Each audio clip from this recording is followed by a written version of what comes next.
I'm Chloe, 28, and for the last 6 years, my only job in my family has been to be their personal ATM. I'm the responsible one, the fixer, the one who pays for everything from my brother's screw-ups to my dad's medical bills. For my dad's 60th birthday, I decided to go all out. I booked a private room at a high-end steakhouse and was ready to drop a serious amount of cash to make it the perfect night. It was supposed to be a celebration, but instead of gratitude, my own mother looked at me across the table, her eyes full of something ugly, and announced, "You're not even part of this family."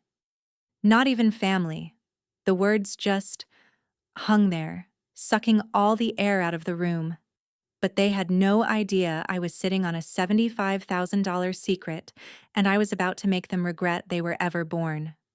While my family saw me as their ever-reliable safety net, they had no idea what my real life looked like.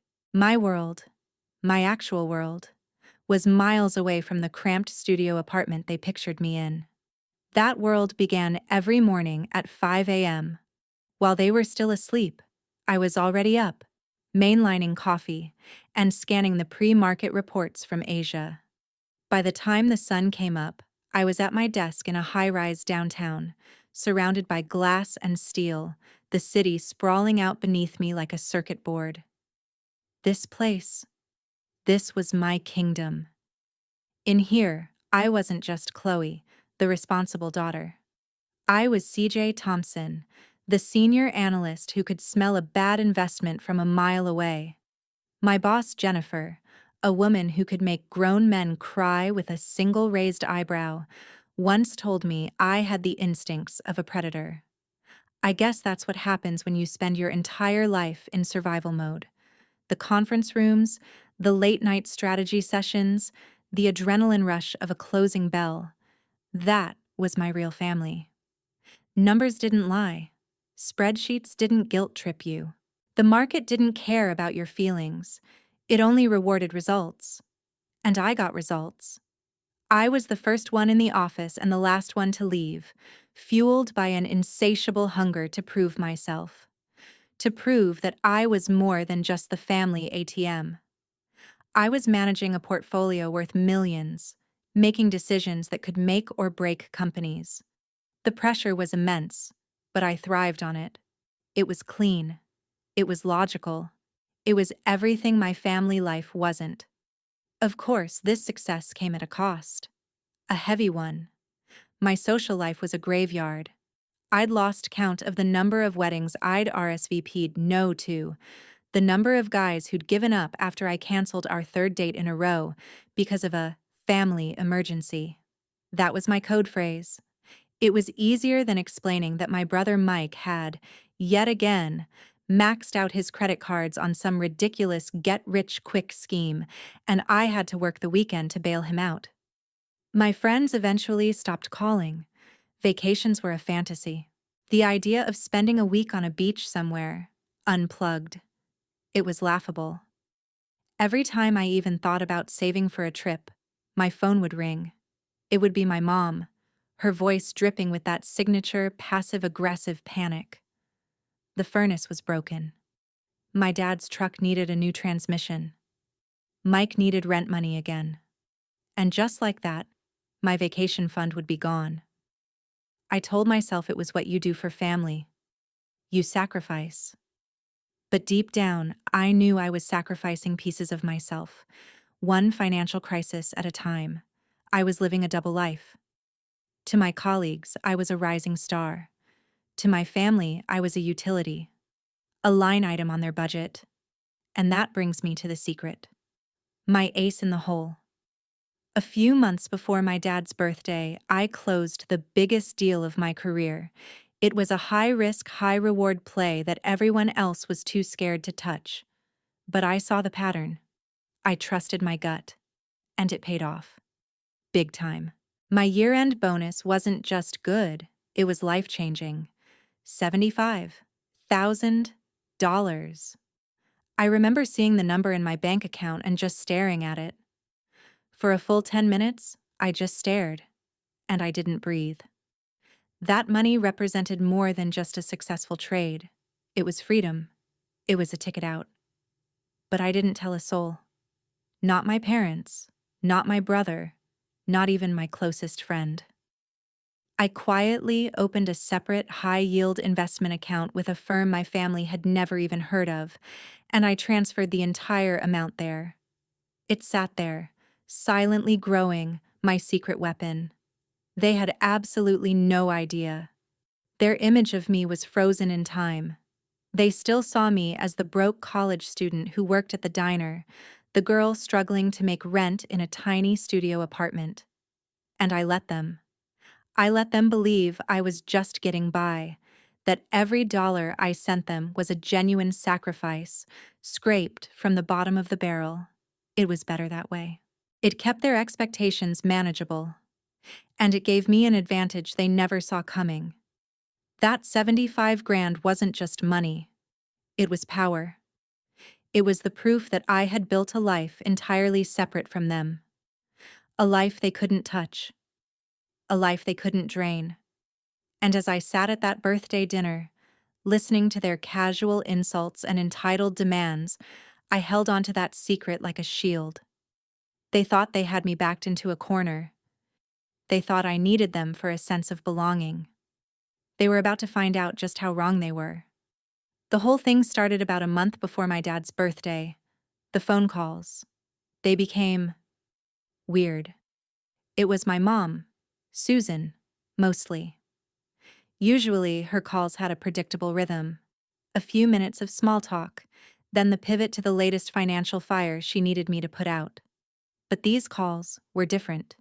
She'd ask strange, probing questions that felt completely out of character. One afternoon, she called me at work. "Chloe, honey," she started, her voice unnaturally sweet. "How are things at the firm? Is it stable?" I told her everything was fine. That's good," she'd murmur. "You know, your father and I were just talking. Have you ever thought about buying a place of your own? An apartment, maybe? Instead of just throwing money away on rent." It was so odd. We had never, not once, discussed my personal real estate plans. I deflected, saying I was happy where I was. But the questions kept coming. A few days later, it was about my work schedule.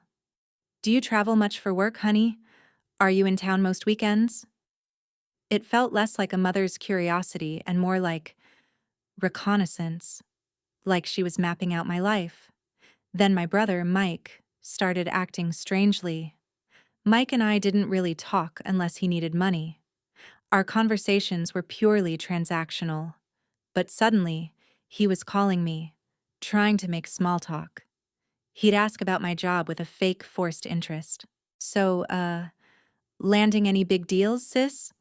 Making that big bank?" The words felt clumsy and alien coming from him. He sounded like a bad actor in a mob movie. I could almost hear my mom in the background coaching him. Every call left a sour taste in my mouth. A knot of anxiety started to form in my stomach. Something was coming. I could feel it in my bones. It was the same feeling you get right before a market correction. The air gets still. Everything on the surface looks calm, but underneath, the pressure is building to a breaking point. I knew a big ask was on the horizon, probably the biggest one yet. But I never could have predicted how they planned to execute it. The night of my dad's 60th birthday was supposed to be my masterpiece of generosity. I'd chosen Meridian, a classic old-school steakhouse with dark wood and leather booths. A place my dad had always dreamed of going to, but would never spend the money on. I'd arranged everything. The private room, the flowers, even a bottle of his favorite Cabernet waiting on the table. The bill for the night was going to be obscene, probably more than my first car, but I told myself it was worth it. For my dad. For a moment of family unity. What a fool I was. The evening started with a tense, fragile peace, but the cracks started showing as soon as the wine started flowing. My mom's comments were like little paper cuts. When I mentioned my recent promotion, she smiled tightly and said, It must be so nice to have all that extra money to throw around. When I suggested ordering a few appetizers for the table, she added, I suppose when you're single with no real responsibilities, you can afford to be generous. Each comment was a carefully crafted jab, designed to remind me of my place. I was the outsider, the one with the money, but without the real life. The breaking point, the moment the fragile piece shattered into a million pieces, came with the gifts. Mike and his wife gave my dad a nice polo shirt. My younger brother Kevin gave him a framed photo. Then, it was my turn. I slid a small velvet box across the table. My dad opened it, and his breath caught. Inside was an Omega Seamaster, the classic blue-faced model he'd been admiring in a jewelry store window for months. Tears welled up in his eyes. Chloe, he whispered, this is too much. But as I looked around the table, I saw the mood shift. My gift had made everyone else's look inadequate, and the resentment was palpable. My mom's face hardened, and that's when she struck. Well, she said, her voice dripping with false sweetness. I suppose when you don't have a husband or children to support, you can afford to spend money on whatever you want. It was a direct hit, a public shaming of my life choices disguised as a casual observation. Before I could even process it, my dad tried to intervene. Susan, that's enough. But she wasn't done. She looked at my dad, but her words were aimed at me. Oh, I'm sure you're grateful, Robert. Chloe has always been very good at buying affection. The accusation hung in the air, suffocating us. Buying affection. The idea that every sacrifice, every late night worked, every penny sent home was just a calculated transaction. It made me feel sick. That's not fair, I managed to say, my voice barely a whisper. Isn't it? Her mask was gone now. The polite suburban mom had vanished, replaced by someone cold and cruel. You throw your money around like you're doing us all some great favor, but what you're really doing is showing off, making the rest of us feel small. And then, as if on cue, my brother Mike saw his opening. He jumped in, completely oblivious to the emotional carnage unfolding. Hey, speaking of buying things, he said with a clueless grin, Chloe, don't forget I need that new audio mixer for my studio setup. It's only about $2,000.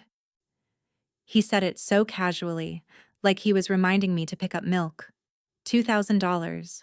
The words echoed in my head. That was 3 weekends of overtime for me, 3 weekends of my life. Gone. So he could continue pretending to be a music producer in his basement. My mother seized on it instantly. She nodded at him, a look of grim satisfaction on her face. But she spoke to me. Of course she'll help, Mike, she said, her voice laced with condescension. What else is her money for? It gives her a purpose. See, not everyone is blessed with a family and children. Some people have to find their worth in other things. A purpose. My purpose.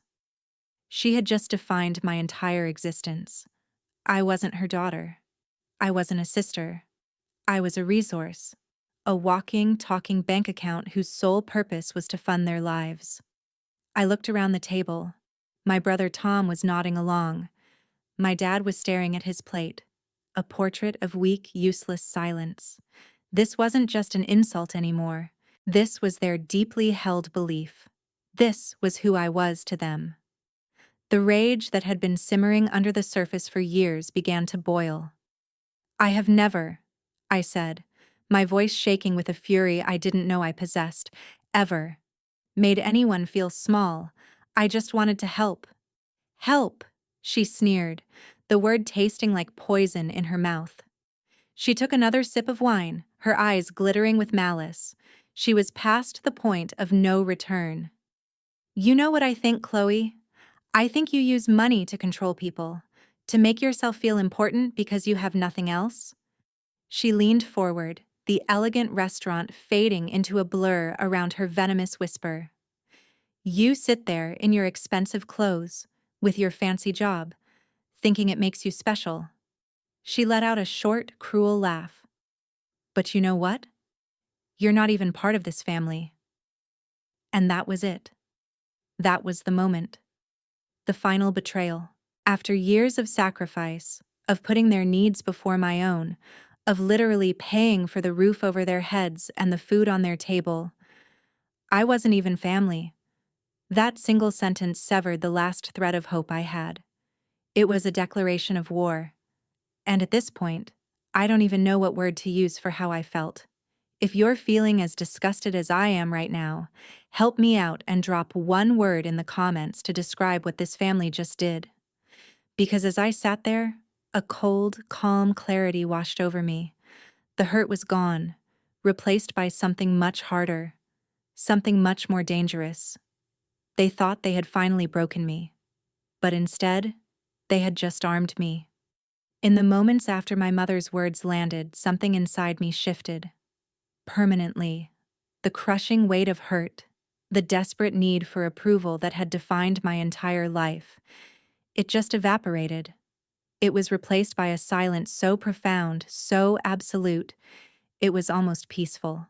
All the noise in my head went quiet.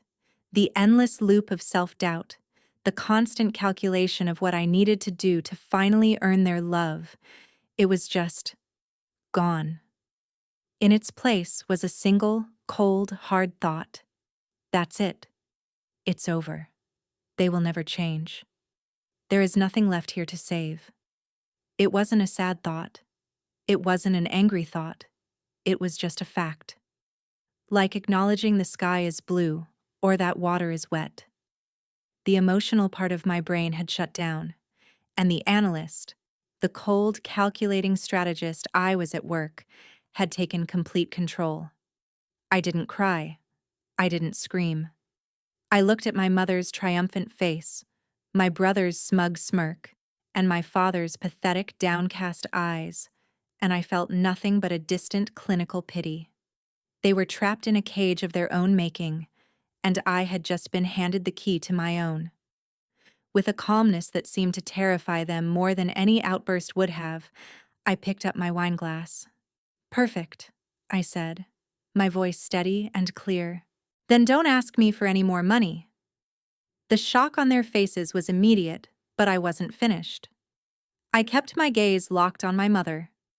If I'm not part of this family, then I shouldn't be paying for this family dinner, or the $18,000 for Dad's heart surgery, or the $12,000 I've covered on your mortgage for the last 2 years. I turned to my brother, Mike, or the $8,000 for your repossessed car, or the $6,000 for your community college tuition that you never even finished. Each number was a bullet, and I could see them landing.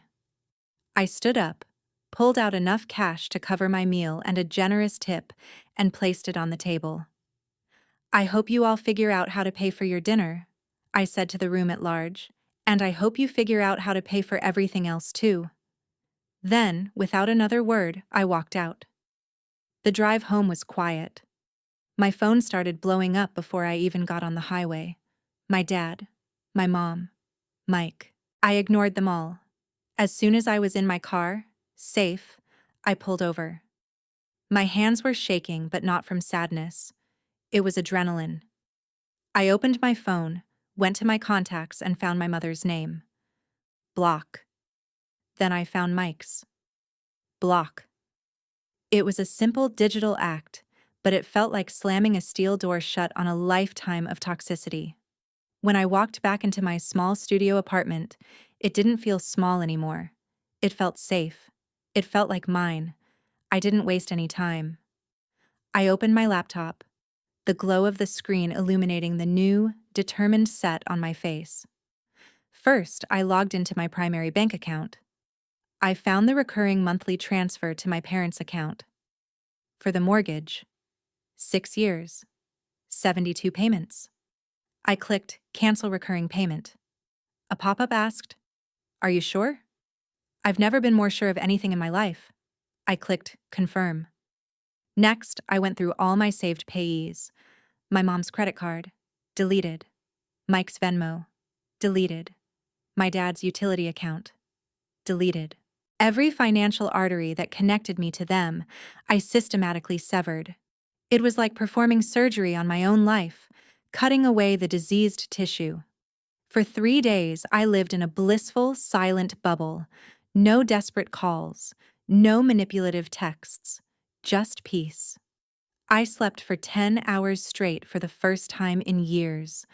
I went to work, and my mind was clearer, sharper than it had been in a decade. I was free, but I knew it wouldn't last. On the third day, a number I didn't recognize popped up on my screen. A part of me wanted to ignore it, but the analyst in me, the part that needs all the data, took over. I answered. Hello? Chloe? It was Sarah, Mike's wife. Her voice, usually so composed and polished, was tight with a barely concealed panic. Chloe, what have you done? You need to fix this. Now. I was confused. Fix what? I hadn't done anything to her. Sarah, I don't know what you're talking about, I said, my voice cautious. Don't know what I'm... She sputtered, her voice rising with hysteria. Chloe, you broke the system. Do you understand that? There's an order to things, a way things work, and you just blew it all up because your feelings got hurt a little bit. Broke the system. That was the phrase she used. A system. My blood ran cold. It wasn't a family, it was a system. A system where my role was to work myself to the bone so her husband could live like a perpetual teenager? A system where my value was calculated based on my ability to fund their irresponsible lifestyle? The sheer audacity of it. The absolute, unmitigated gall. It was breathtaking. Sarah, I started, trying to keep my voice even. I think you're misunderstanding the situation. No, you're the one who doesn't understand. She practically shrieked into the phone. Your mother is a wreck. She feels like you've abandoned your role. Tom is freaking out about the bills. This isn't about your feelings, Chloe. This is about your responsibility. My responsibility. That word. It hit me like a physical blow. A responsibility to be their pack mule, to quietly carry their financial burdens while they insulted me, belittled me, and literally told me I wasn't one of them. The last lingering shred of doubt I had, the tiny voice that whispered maybe I had overreacted, was silenced forever. This wasn't just my mother's delusion. It was a shared family psychosis. They had built an entire ecosystem that depended on me being their willing victim, and now they were lashing out because the victim had refused to play her part. The rage I felt at the restaurant was a spark. This was a forest fire. Sarah, I said, and my voice was so cold, so devoid of emotion, it barely sounded like my own. Listen to me very carefully. The only responsibility I have is to myself. Maybe it's time all of you learn to be responsible for yourselves. And I hung up. I didn't slam the phone down. I just ended the call. The silence that followed was the most empowering sound I had ever heard. That call was the final piece of evidence I needed. It confirmed everything. They weren't sorry for hurting me. They were furious that I had shut off the money spigot. It was never about love. It was always about leverage. And I had just taken all of their leverage away. My hands moved on their own. I went back to my laptop, the screen still open from my late-night work session. I bypassed my work files. I bypassed the news sites. I went straight to a travel website. A banner ad flashed across the screen. Escape to Paradise. Hawaii. I had dreamed of going for years, a trip I had postponed a dozen times because of a dozen different family emergencies. First class. Round trip. A 10-day stay at an oceanfront resort on Maui. A full spa package. I didn't even look at the prices. I just clicked. Book. Confirm. My credit card, the one that had paid for their emergencies for 6 long years, was finally paying for my escape. As I watched the confirmation email pop into my inbox, I didn't feel guilty. I didn't feel selfish. I felt reborn. The woman who walked out of that restaurant was gone. The woman sitting in this apartment now, the one who was going to Hawaii, she wasn't playing by their rules anymore. She was making her own. My 10 days in Hawaii were more than a vacation. They were a detox. For the first time in my adult life, I wasn't checking my phone every 5 minutes, waiting for the next crisis. I was just being. I felt the sun on my skin, tasted the salt in the air, and slowly, the years of accumulated stress began to melt away. The woman who flew back to the mainland was not the same one who had left. I was tanned, rested, and armed with a kind of clarity that felt indestructible. And I needed it, because the moment I landed and switched my phone to airplane mode, an email was waiting for me. It was from my father. The subject line simply read, "Urgent Family Matter." The email itself was short, cold, and commanding. It wasn't a request. It was a summons. "We need to have a family meeting at the house, Sunday, 2 p.m. Be there." No. "I hope you're okay." No. "Let's talk." Just an order. The old me would have been filled with anxiety. The new me just smiled. The game was on. I spent the next week preparing. This wasn't going to be an emotional confrontation. This was going to be a business meeting. I was the CEO of my own life, and I was about to inform the board of some major restructuring. I gathered my documents, bank statements, investment portfolio summaries, and a new lease agreement. I put them all in a crisp, clean manila folder. I rehearsed my lines not out of fear, but for precision. Every word had to be deliberate. Every action had to have a purpose. There would be no room for emotional manipulation. Only facts. Only consequences. When I pulled up to my childhood home that Sunday, it felt like visiting a foreign country. The place that had once been the center of my universe now felt small and insignificant. I walked up to the front door and, without knocking, let myself in. Just as I expected, they were all there, arranged in the living room like a tribunal. My father sat in his armchair, the throne of the patriarch. My mother was perched on the edge of the sofa, a portrait of strained martyrdom. And my brother, Mike, was pacing back and forth, radiating a nervous, angry energy. They had staged this. They had rehearsed their parts. They thought they were in control. I didn't wait for them to invite me to sit. I remained standing, the folder held loosely in one hand. The silence was thick with unspoken accusations. My father cleared his throat, signaling the start of the proceedings. "Chloe," he began, his voice dripping with disappointed authority. "Your behavior at my birthday dinner was unacceptable. Your mother was deeply hurt. You embarrassed this entire family." I just looked at him, my expression blank. I didn't defend myself. I didn't apologize. I just waited. My silence seemed to unnerve them. It wasn't part of their script. My mother jumped in, her voice quivering with faux emotion. "We have always supported you, Chloe. We have given you everything. And this is how you repay us?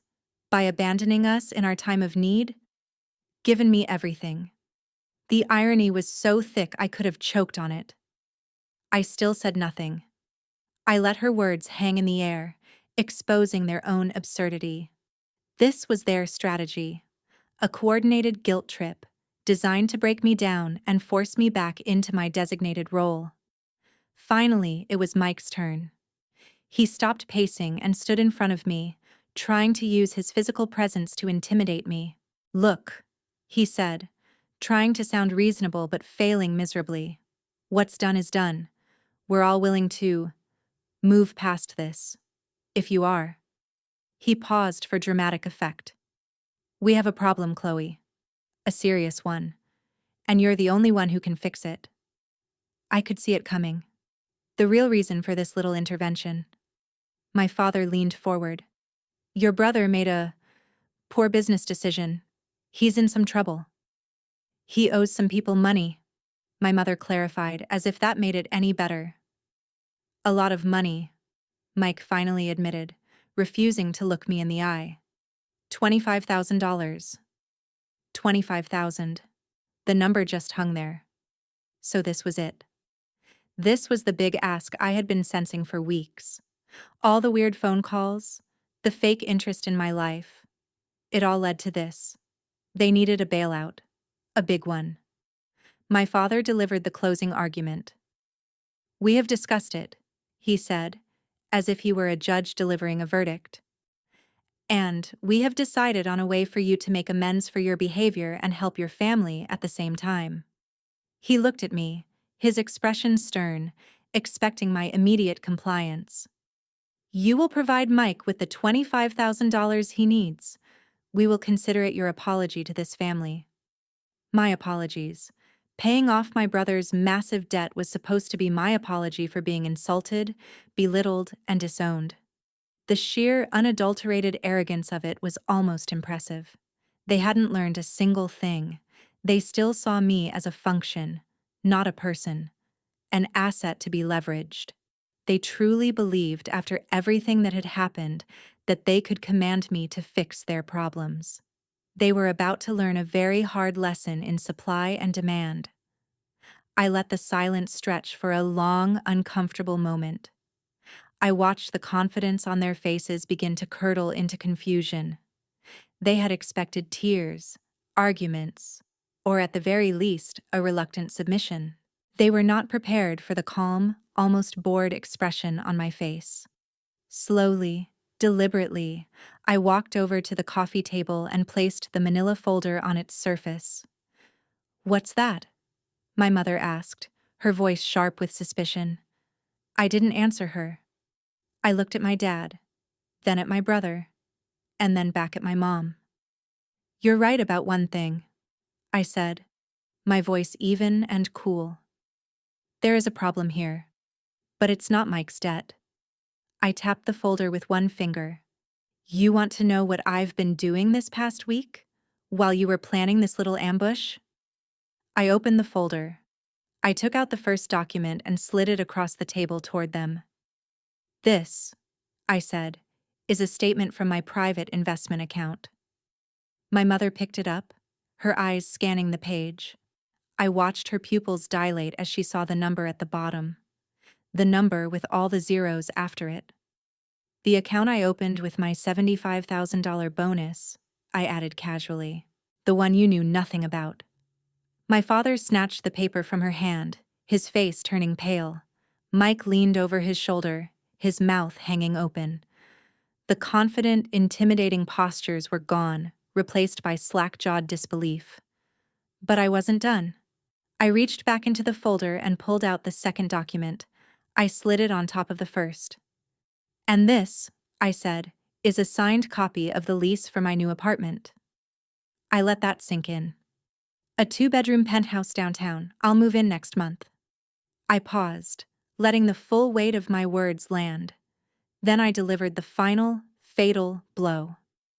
"I'm afraid the Bank of Chloe," I said, meeting each of their stunned gazes, "is now permanently closed." The boom had landed. And in the deafening silence that followed, I could feel the entire foundation of their world begin to crumble. The silence that followed my announcement was unlike any silence I had ever experienced. It wasn't empty. It was heavy, thick with the weight of shattered reality. For a full 10 seconds, the three of them were completely frozen, like statues in a museum of broken dreams. Their carefully constructed world, a world where I was their permanent, obedient financial solution, had just been nuked from orbit. And they were standing at ground zero, blinking in the fallout. My father, Robert, was the first to break. His face, which had been so stern and judgmental just moments before, crumpled. The mask of the patriarch fell away, revealing a scared, confused old man. "Chloe, what are you saying?" he stammered, shaking his head as if to clear it. "A penthouse? 75,000? This is a joke, right? This is some kind of cruel joke." He was looking at me with pleading eyes, begging me to tell him that the reality I had just presented was a lie, that he could go back to the comfortable delusion he had been living in. He needed it to be a joke, because the alternative was unthinkable. The alternative meant the system was broken. The alternative meant he had lost control. My mother, Susan, bypassed denial and went straight to panic. The color drained from her face.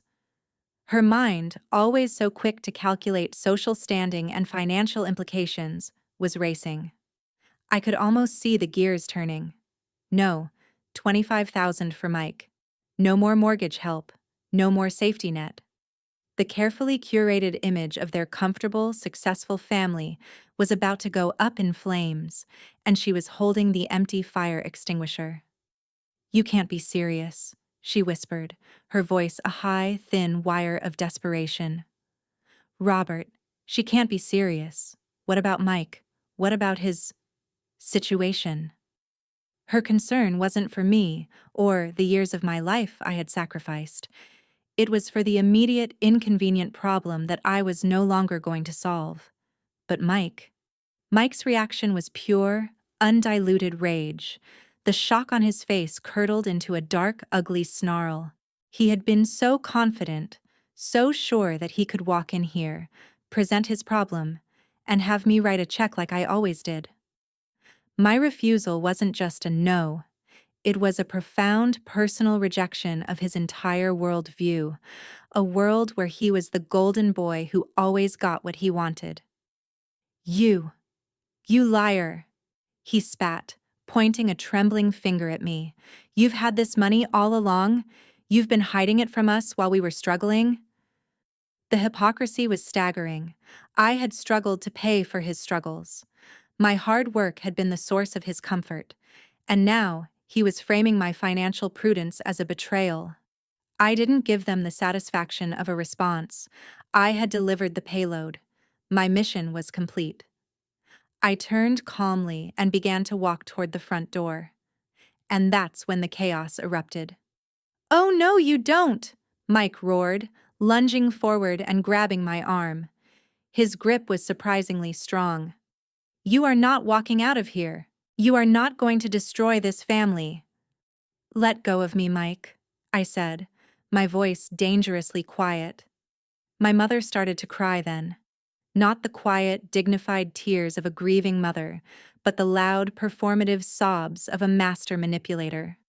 "Chloe, please," she wailed, clutching her chest. "How could you do this to us? After everything I've done for you.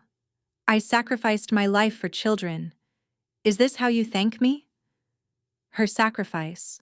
The woman who had spent my childhood praising my brother while ignoring me, the woman who saw me as a walking purpose for her son's needs, was now claiming the mantle of selfless motherhood. It was a disgusting, desperate play, and it had lost all of its power over me. I yanked my arm free from Mike's grasp. "You have done nothing but take from me," I said, my voice cutting through my mother's sobs like glass. "Both of you." My father finally stood up, his hands raised in a placating gesture. He was trying to reclaim control, to be the calm, reasonable patriarch who could fix this mess. "All right, that's enough," he said, his voice strained. "Let's all just calm down. Chloe, we can work this out. Clearly, we've miscalculated." He was speaking my language now, the language of business, of negotiation. "What do you want?" he asked, his eyes darting between me and the documents on the table. "Is that what this is about? You want more say? More respect? Fine. You've got it. We can make a deal. Just don't do this." He was trying to bargain. He was treating my lifetime of emotional neglect and financial exploitation as a negotiation tactic. He thought my newfound backbone was just a strategy to get better terms on my servitude. It was then that I knew, with absolute certainty, that they were a lost cause. They were incapable of seeing me as anything other than a means to an end. The panic in the room was now a living thing, a wild animal thrashing in a cage. Mike started screaming again, his rage turning into a stream of incoherent accusations. "It's all your fault. You were always jealous of me. You did this to ruin me. You've destroyed this family." He was trying to rewrite history in real time, to paint me as the villain, the saboteur who had brought down their perfect little world. It was the classic narcissist's prayer. That didn't happen. And if it did, it wasn't that bad. And if it was, that's not a big deal. And if it is, that's not my fault. And if it was, I didn't mean it. And if I did, you deserved it. Mike was cycling through all the stages in a matter of seconds. My mother, seeing that her tears weren't working, switched tactics. She stood up, wiped her eyes, and her face hardened into a mask of cold fury. "If you walk out that door, Chloe, don't you ever come back," she threatened, her voice low and menacing. "You will be dead to us. You will have no family." The threat was meant to be the ultimate weapon, the one thing that had always kept me in line, the fear of being utterly alone. But they didn't realize. They had already made me alone. They had told me I wasn't family. All she was doing was confirming what I already knew to be true. The threat was empty. It had no power here. Not anymore. I looked at the three of them, a chaotic tableau of desperation and delusion. The screaming man-child, the weeping manipulator, and the failed negotiator. This wasn't a family. It was a shipwreck. And I was done going down with the ship. I stopped at the doorway, my hand on the knob, and turned back to face the wreckage. The screaming had subsided into a chaotic mix of my mother's ragged sobs and my brother's muttered curses. My father just stood there, looking utterly defeated. They were all looking at me, a last desperate hope in their eyes that I would break, that I would rush back in, apologize for their behavior, and promise to make everything better, just like I always had. But the woman who did that was gone. She had died in this living room, and I was the ghost she left behind. I looked directly at Mike, at his furious, entitled face.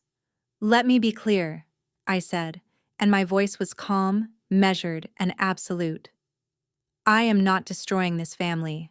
I am simply refusing to continue funding its destruction." I shifted my gaze to my parents. "Your problems are your own. Mike's debt, the mortgage, all of it. From this moment on, you are responsible for yourselves. Do not call me, do not email me, do not contact me about money, ever again." My mother opened her mouth to unleash another threat about me being dead to them, but I cut her off. "You already told me I'm not part of this family, remember? I'm just finally taking you at your word." And with that, I opened the door, stepped out into the cool afternoon air, and closed it gently behind me. I didn't slam it. It was a quiet, final act, an ending. As I walked to my car, the sound of their shouting started up again behind the closed door, but it sounded distant and muffled, like a storm happening in another country. I got into my car, and before I even started the engine, I took out my phone. I had already blocked my mom and Mike.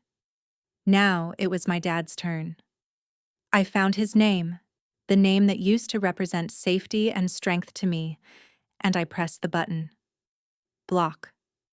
A profound sense of release washed over me. The chains weren't just broken, they were vaporized. For the first time in my life, I wasn't backing down. I was choosing myself over their chaos. This was a huge moment. If you're proud of this decision, if you support her taking back her power, drop a flexed bicep emoji in the comments right now to send some strength her way on this new path.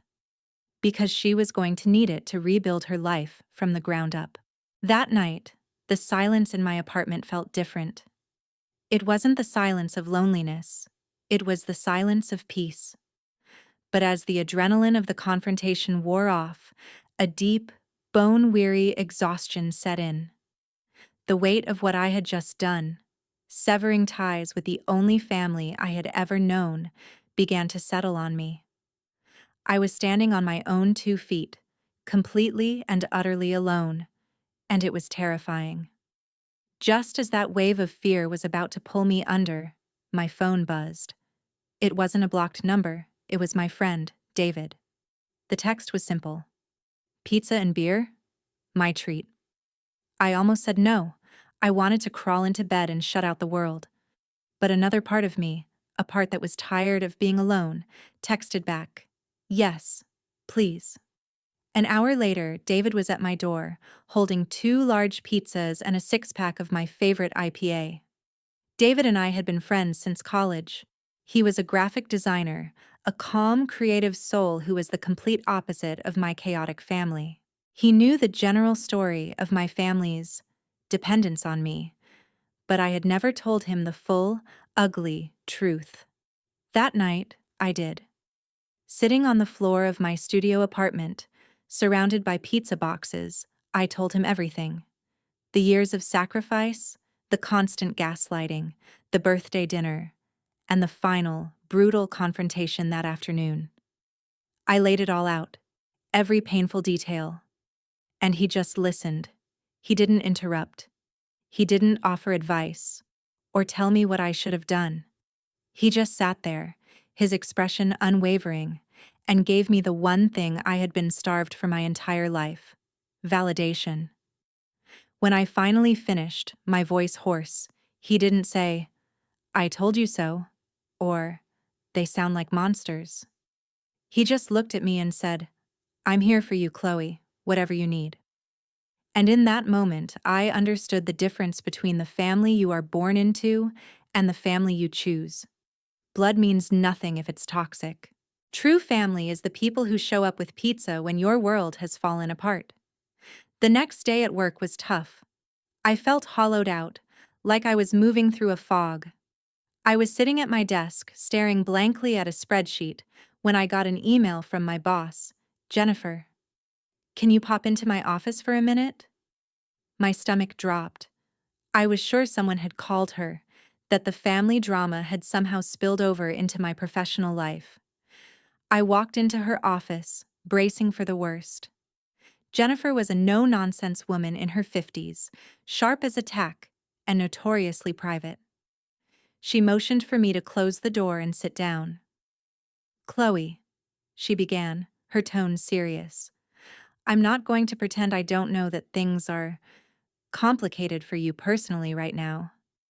My face must have betrayed my shock, because she gave a small, wry smile. "This is a high-pressure environment. I make it my business to know when my top performers are under duress." She leaned forward. "I don't need to know the details. That's your business. But I want you to know that this firm values you. I value you. Your work speaks for itself. If you need to take a few days, a week, take it. Your job will be here when you get back. We support our people." I was stunned into silence. In the span of 24 hours, the people who were supposed to love me unconditionally had threatened and attacked me, while my tough-as-nails boss, a woman I respected but barely knew on a personal level, was offering me unconditional professional support. It was a profound lesson. The world I had built for myself, the world of competence and mutual respect, was catching me. The family that had tried to tear me down had failed, because I had, without even realizing it, built a new one, a better one based not on obligation or blood, but on chosen loyalty and earned respect. As I walked out of her office, I felt a new kind of strength solidify within me. The road ahead was still uncertain, but for the first time, I knew I wasn't walking it alone. It's been a year. 1 year since the night my world tilted on its axis and then realigned itself into something new, something better. As I stand here now on the balcony of my penthouse apartment, the city lights spread out before me like a carpet of diamonds. It's hard to believe how much has changed. The air up here is clean and crisp. It's the air of freedom. David, the friend who showed up with pizza and beer on the night my old life ended, now stands beside me, his arm wrapped around my waist. Our relationship grew organically, without the constant, draining chaos of my family's self-made emergencies. He loves me for me, not for what I can do for him. It's a feeling that's still new, but one I'm starting to get used to. My career has skyrocketed in a way that would have been impossible before. Without the constant mental and emotional drain of being on high alert for the next family crisis, my focus at work became razor sharp. Jennifer, my boss, noticed. She gave me more responsibility, bigger projects, and more challenging accounts. And I crushed every single one of them. 3 months ago, she called me into her office, the same office where she had offered me support on one of my worst days, and offered me a promotion. I am now the youngest director at the firm. I lead my own team of analysts, and I make it a point to foster an environment of mutual respect and support. The kind I never had growing up. The life I'm living now, it's the life I was funding for them, but it was always meant to be mine. I didn't seek out information about my old family, but in a small town, news has a way of finding you. I heard through the grapevine, from a second cousin who called to awkwardly congratulate me on my promotion, what had become of them. The fallout from my financial withdrawal was exactly as swift and brutal as I had anticipated. Without my monthly mortgage contributions, my parents couldn't keep the house. The big, beautiful house that was the source of my mother's neighborhood pride was sold in a short sale, just a few months after our final confrontation. They now live in a small 2-bedroom condo on the other side of town. The life they had built on my back was unsustainable without me holding it up. And my brother Mike, his reckoning was even harsher. The $25,000 debt didn't magically disappear. The people he owed money to, as my father had so delicately put it, were not the forgiving type. Faced with real-world consequences for the first time in his life, he was forced to do something he had avoided for 32 years: get a second job. The cousin told me, with a hint of morbid satisfaction, that on top of his mediocre insurance job, Mike now spends his nights and weekends delivering for DoorDash and Uber Eats.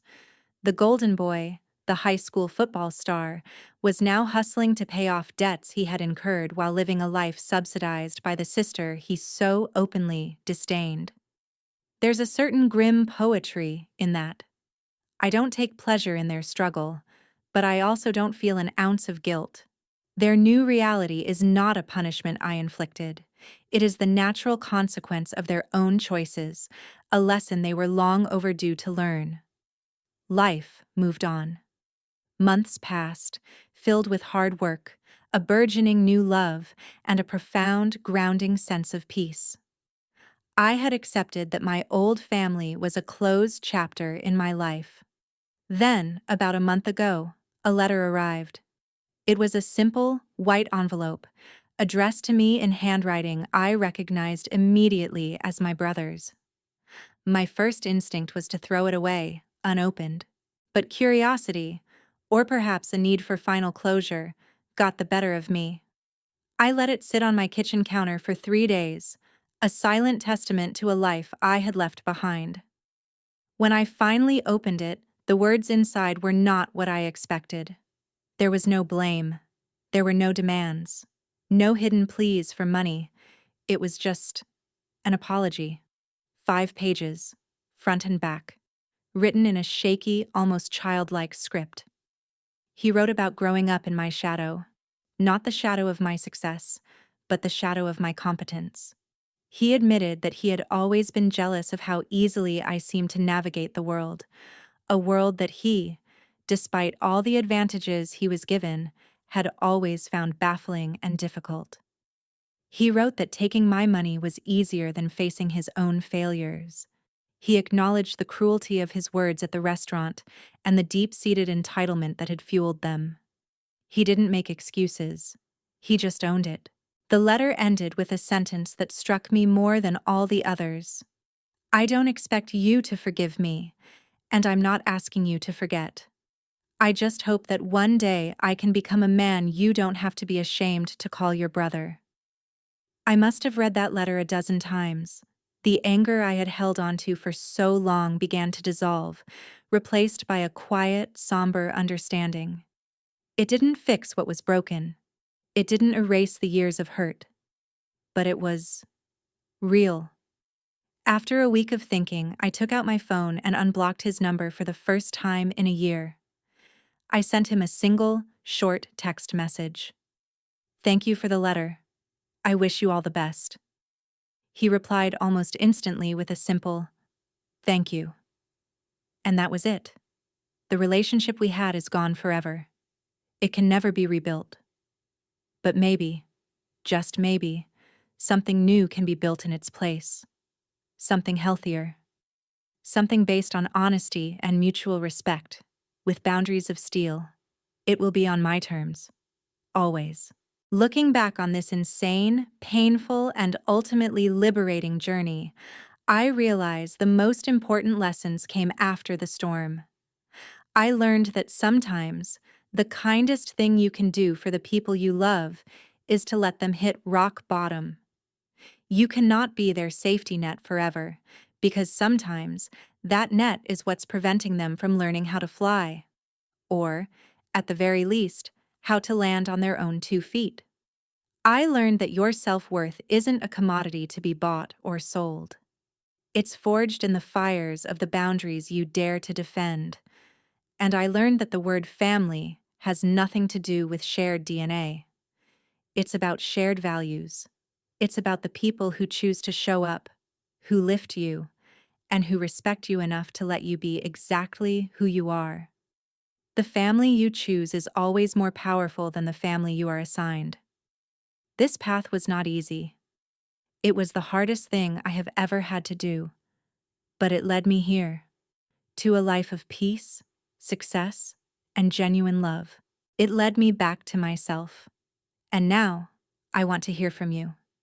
Have you ever had to stand up for yourself against family members who diminished your worth? How did you find the strength to navigate those incredibly difficult conversations?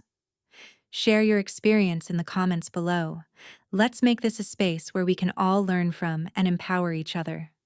And please, don't forget to hit that like button and subscribe for more stories about finding your voice and taking back your power. If this story touched you, share it with someone who might need a reminder that putting yourself first isn't selfish. It's survival.